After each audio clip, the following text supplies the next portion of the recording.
when you enter society, you are born into a caste.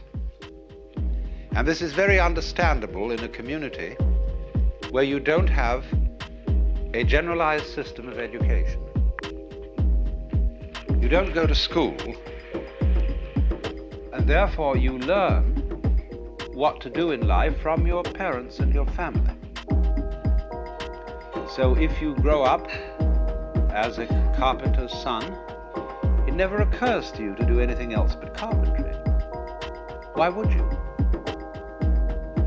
You might become a better carpenter than your father, but still that would be the natural thing to do.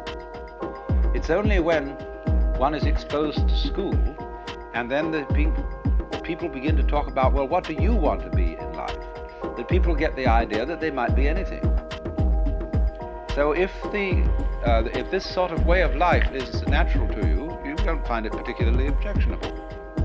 Of course, all kinds of weird complications and rituals and prohibitions grow up in the course of time that can make this system very cumbersome, as it has been until quite recently in India. Then what happens is this. You go through an evolution in your development in this community, which has first of all the stage called brahmacharya, studentship or apprenticeship. After that you enter the stage of grihastha, meaning householder. And a householder has two duties. One is called artha, A-R-T-H-A, and the other kama, K-A-M-A. Artha means the duties of citizenship, partaking in the political life of the community. Kama, K-A-M-A, means the cultivation of the senses, of aesthetic and sensual beauty. And therefore kama includes the art of love, the arts of beautification, of dress, of cooking, and all that kind of thing.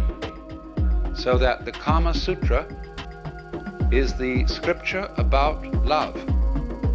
Kama, in a sense, means passion, and is the great Hindu manual of how to behave sexually. It's a book that every child ought to read on gaining puberty, so that he would get some sense of how to make love without being a mere baboon.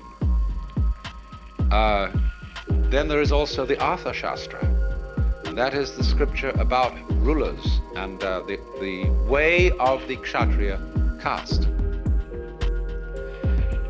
Now, so you've got these stages now. Brahmacharya, which is studentship, Artha and Kama, they go together, and they constitute the duties of grihastha, of a householder. Beyond that, there is the duty of dharma, D-H-A-R-M-A, and dharma has many, many meanings in Sanskrit. It can mean something like law or justice. Could even mean slightly righteousness, but not as we have come to understand that word in common speech today. Perhaps rightness would be better than righteousness. But dharma has a primary meaning of method.